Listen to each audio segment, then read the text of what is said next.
ઉતારનારું, શોકનો નાશ કરનારું, વેણુ દ્વારા ચુંબિત મનુષ્યના લૌકિક રાગનું વિસ્મરણ કરાવનારું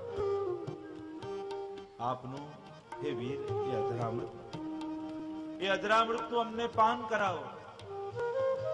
3 પ્રકારની સુધાનું દાન ઠાકોરજી કરે જ્યારે વેણુનાથ કરે.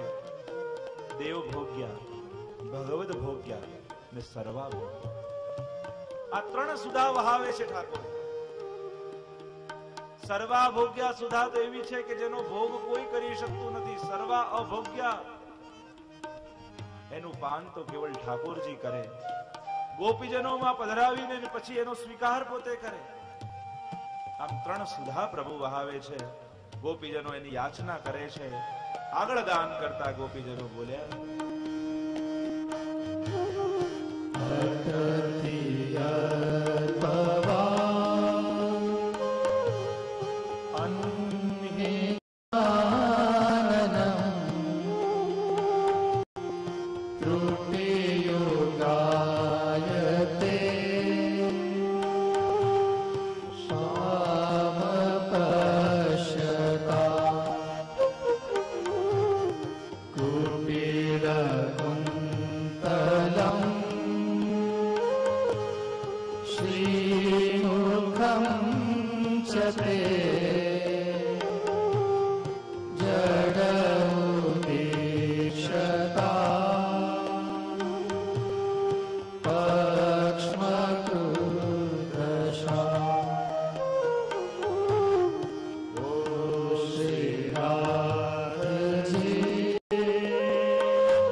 પ્રભુ જ્યારે વંતી સાયંકાલે આપ પધારો, કુટિલ કુંતલમ શ્રી મુખંચતે, આપના કેસ વિખરાયેલા, મુખ પણ ગોરજથી મંડિત હોય અને એ સમય આપ વધારે સુંદર.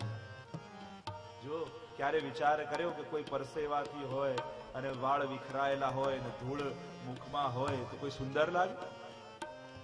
ભીષ્મજીએ પણ કહ્યું છે, શ્રમવારે અલંકૃતાસ્તે. સ્તુતિ કરતા ભીષ્મજી પણ બોલ્યા કે યુદ્ધ લડતા લડતા આપના કેશ વિખરાઈ ગયા અને શ્રમવારી પરસેવો છે. અલંકૃતાસ્તે, આપ શોભી રહ્યા છો. આવું કેમ? આવામાં કોઈ સુંદર લાગે કે? હા, પ્રભુ આવામાં પણ સુંદર લાગે. કારણ પ્રભુનો આ જે શ્રમ છે એ ભક્તો માટે ભગવાને શ્રમ કરે. અને ભક્ત માટે જ્યારે ભગવાન શ્રમ કરે ત્યારે પહેલા કરતા પણ આપ વધારે સુંદર લાગે છે. गोपियां कहने लगी जैसे जस ऐसे स्वरूप को जब हम निहारती हैं और हमारी पलक जब बंद हो जाती है तब ये पलक बनाने वाला ब्रह्मा हमको जड़ लगता. દેવતાઓને પલકો હોતી નથી, પણ ભગવત દર્શનની ઈચ્છા પણ ક્યાં હોય છે? અમને ઈચ્છા આપી તો આ પલક કેમ આપી? બંધ થાય ને અમને એમ લાગે ત્રુટિર યુગાયતે ત્વામ પશ્યતામ. જાણે કરોડો યુગ વીતી ગયા હોય એવો તાપ અમારા હૃદયમાં કરે. વ્રજ મે વિરહ 4 પ્રકારા. નંદદાસજીએ 4 પ્રકારના વિરહ બતાવ્યા વ્રજમાં. અહીંયા જે ગોપીજનોને વિરહ થયો એ પલકાંતર વિરહ થયો. પલક બંધ થાય ને વિરહ થાય. 4 વિરહ છે: પલકાંતર, વનાંતર, દેશાંતર અને પ્રત્યક્ષ. આ પલકાંતર વિરહ. પ્રભુ જ્યારે ગૌચારણ કરવા ગોકુલથી વનમાં પધારે, સર્વે મિલિત્વા સમવાપ્ય યોગમ ગોવિંદ દામોદર માધવેતે. બધી જ ગોપીજનો ભેગી મળીને વેણુ ગીત, યુગલ ગીત ગાય અને એ સમયે જે તાપ થાય એ વનાંતર વિરહ. પ્રભુ વનમાં ગયા છે ને અહીંયા તાપ થયો કે પ્રભુ પાછા ક્યારે સાયંકાલે પધારે. ત્રીજો છે દેશાંતર વિરહ. જ્યારે અક્રૂરજી પ્રભુને લેવા અને જે દશા ગોપીજનોની થઈ, પ્રલાપ કરતી કરતી ગોપીઓ બ્રજમાં, પછી એક યમુનાજી ન રહ્યા, ગોપીઓના ઘર ઘરમાંથી યમુનાજી વહેવા લાગ્યા. એ દેશાંતર વિરહ. માધવ ક્યાંય નથી મધુવનમાં. ગયા હવે કોઈ પાછળ આવનારું નથી. માખણ વેચવા જતા ગોપીઓ વળી વળીને જુએ, ક્યાંક પેલો કનૈયો માખણ લેવા તો નથી આવ્યો ને, પણ વળીને જુએ તો વેરાન રસ્તો દેખાય, કોઈ દેખાતું. ઉદ્ધવજી જ્યારે સંદેશો લઈને આવ્યા, ગયા તો રાધાજીને મળવા ગયા, અને રાધાજી ઠાકોરજીનું ચિત્ર બનાવી રહ્યા હતા. આખું ચિત્ર ઉદ્ધવજીએ જોયું, અદ્ભુત ચિત્ર બનાવ્યું ઠાકોરજી. પણ ચિત્ર જોતા જોતા જોયું તો આખું સ્વરૂપ તો બનાવ્યું, પણ ચરણ ન બનાવ્યા. ઉદ્ધવજીએ કહ્યું, અરે રાધાજી ચિત્ર તો પૂરું કરો, ચરણ તો બનાવો. રાધાજી અશ્રુપાત કરતા બોલ્યા, એ ચરણ વાળો આવ્યો હતો કનૈયો, પણ અમને છોડીને પાછો મથુરા ભાગી ગયો.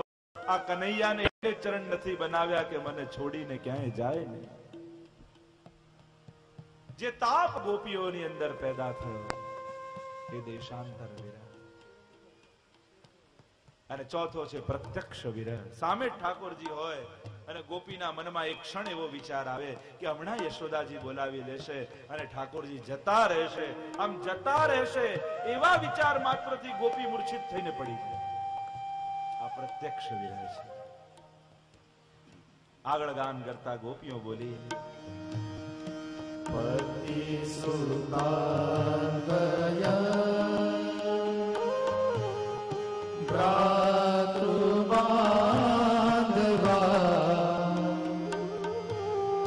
નતિ વિરંગતે યચ્યુતાગતા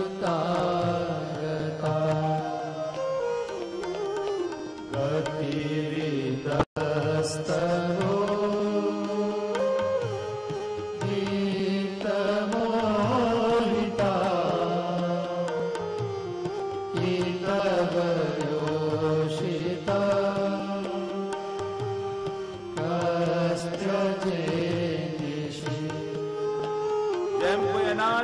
અગ્નિમાં શેકાઈ ગયું હોય પછી એને જમીનમાં વાવો તો એમાં ફણગા ફૂટતા નથી. હે પ્રભુ, અમે પણ આપના પ્રેમમાં એવા શેકાઈ ગયા છીએ. પતિ સુતાન વયત ભ્રાતૃબાંધવા. હવે કોઈ પણ સંસારનો પ્રેમ અમારા હૃદયમાં ફણગા ફૂટી શકતા નથી. હૃદય અમારું શેકાયું છે આપના પ્રેમમાં. હવે કેવલ ને કેવલ અમે આપના માટે છીએ. હે કપટી, રાત્રિના સમયે આપના જેવો બીજો કોણ હશે જે અમારો ત્યાગ કરે? પ્રભુ કૃપા કરો, સ્વીકાર કરો અમારો. એમ કહેતા ગોપીજનો આગળ ગાન કરવા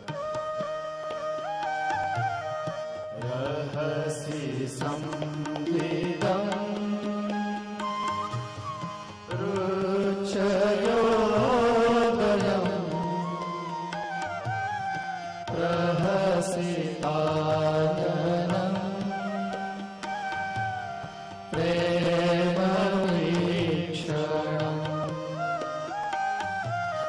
બૃહદુરશ્રિયો દીક્ષદામતે મુહૂર્તે સ્પૃહં